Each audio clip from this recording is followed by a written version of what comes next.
Next, I would like to introduce Adi and Mahmood, who will be explaining League of Women Voters project.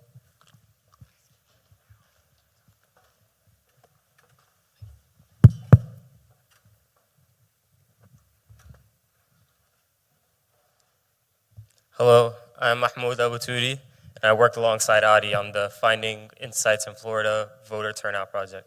Before we start, I'd like to thank UNF, especially Dr. Ramapathy and Dr. Rashard for this amazing opportunity to learn and grow in the data science field.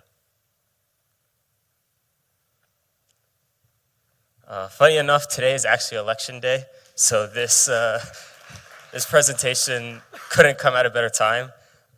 Just from a show of hands from the audience, how many of you have noticed an increase in interest in elections over the past couple of years? All right. On the flip side, any increase in disinterest over the past couple of years? Okay, we got one. These type of questions are exactly the kind of questions that our client, the League of Women Voters of Florida, strive to answer on a regular basis. So who exactly are the League of Women Voters of Florida? The League of Women Voters of Florida, LWVFL for short, are a nonpartisan organization that works to educate the general public in legislative issues and then encouraging them to be active and informed in their government. Seeing people actively discussing and voting on key issues is the main goal of the League of Women Voters of Florida, no matter their beliefs on a specific bill or law or their political party affiliation. Other services of theirs include registering returning citizens, as well as providing voter services, endlessly working to register new voters every day. There are 29 local chapters in the state of Florida, all working towards the same goals.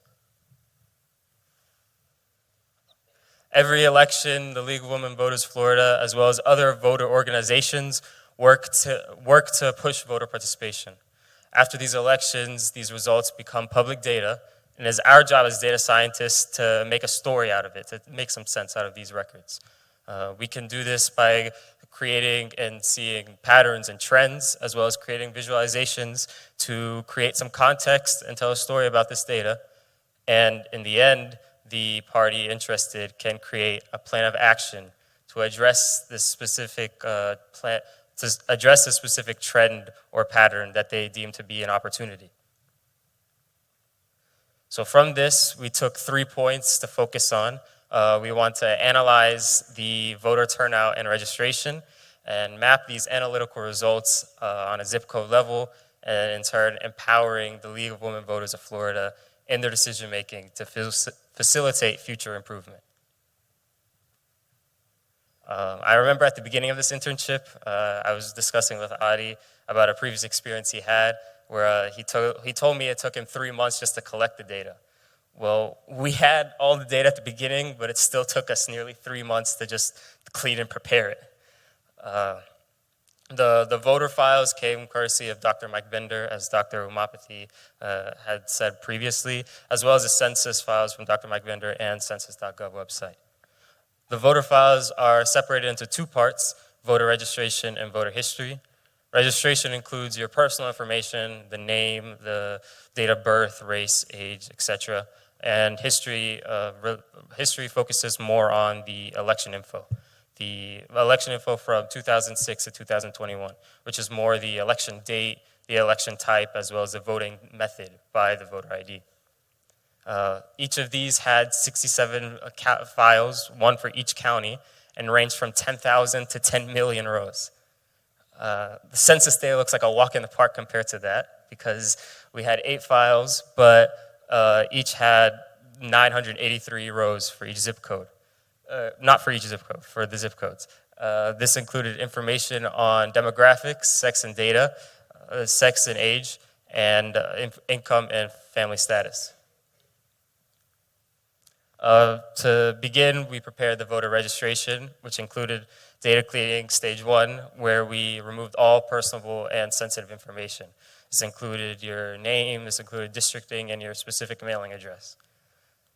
Next part was data cleaning stage 2, where we removed the publicly exempted records, and then we finally got to extract the data that we would need in future merging, which included the voter ID, county codes, zip codes, and demographics, including sex and age.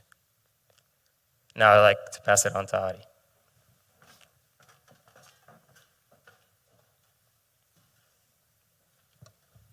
All right, thanks, Mahmood. I'm Adityan Rangarajan, and I'll continue from where Mahmood left. So as you can see, we have a ton of data in here.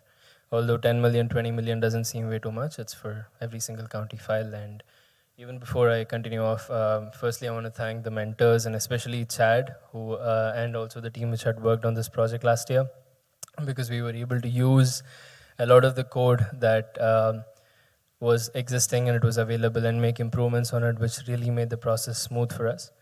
So to continue, as Mahmood mentioned, our first focus was to ensure that we remove all sensitive personal information, remove all the data of those people who had opted for public exemption.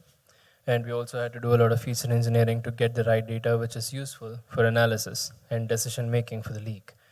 Coming to data extraction, we came up with a voting method classification, which was manual, which you'll see in the next slide. And here our focus is mainly on the federal general elections from 2014 to 2020. So the idea of generating flat files is something we continued from last year.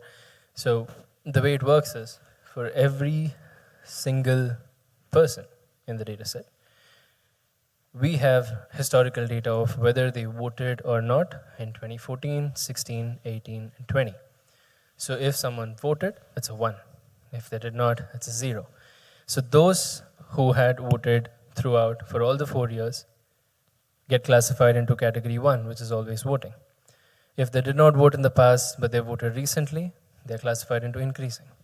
The reverse case, it's decreasing if they voted in the past, but they have not been voting in the last 2 years. If it's a 1-0-1-0 kind of a scenario, they are intermittent voters. And those who never voted go into category 5, and those who are never eligible to vote, less than 18, they go into category 6. Coming to the census, again, we had to be cognizant about ensuring that we do not include any zip code data, which is, say, PO boxes or correctional facilities or military bases, and especially zip codes, which we do not have a lot of census data for. And we also had to remove a lot of zip codes which had less than 200 as population, because it's not extremely actionable. And the main socioeconomic factors that we are looking at, which you'll also see when we get to the dashboard, are work status, median income, race, and age, and how combinations of these factors affect voter turnout and average voter percentage. So just to reiterate and sum it all up, first, we performed all the necessary data cleaning, filtering, extraction, and munging, and then we ended up merging the registration and the history files. And then we generated a voter profile scheme, which is manual. And then we came to an aggregated, we came up with different aggregations to get the data sets for dashboard 1 and 2. Whereas for the third one, we are merging the aggregated data set with the census data set that we have. So now I'm going to walk you through, I'm just going to give you a very quick sample of how the Tableau dashboard works. So if you look at it this way, the first dashboard looks at voter profile analysis at a granular level. So here we are taking the use case of the Tampa Bay area, and as you can see right from the offset, you can see that the voting percentages are extremely high for Eastern Tampa region and also the Northern Tampa region.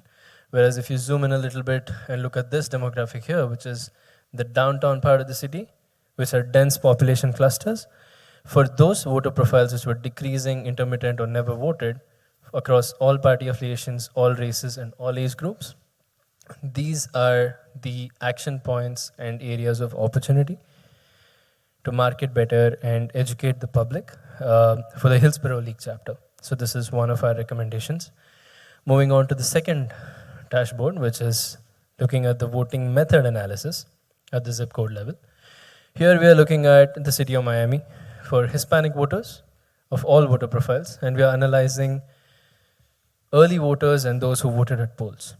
All right? And we need to include the did not vote as well so that we get the exact percentage. And here we are looking at those zip codes which have at least 10,000 registered voters to have some sort of normalization up there. So as you can see, the zip codes in dark red, these are areas where there is extremely high voter turnout. Whereas the areas near the airport of Miami, 33010, 33142, and the above one, 33013, these are areas of opportunity for the Miami League chapter to go ahead and pay attention to and see what kind of opportunities are there to educate the public to go out and vote better. Moving to dashboard 3, I would like to hand it over to Mahmood. Thank you.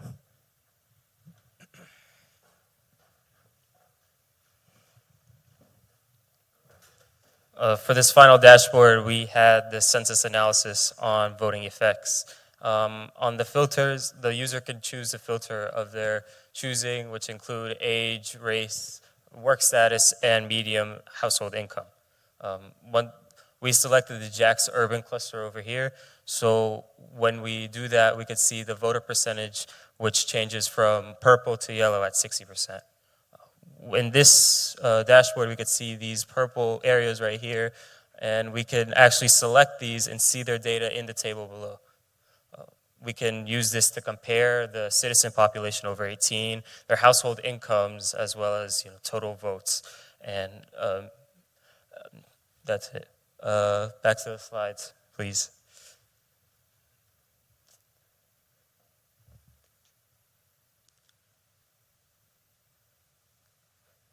Using these 3 dashboards will give numerous opportunities to the League of Women Voters of Florida to continue to empower and push their mission across the entire state. They can target specific zip codes based on their filtering selections and collaborate with many other chapters around mutual goals and simultaneous voter percentage. Using the public data from voting results as well as census data, this methodology is easily replicable for other voting organizations across the entire country.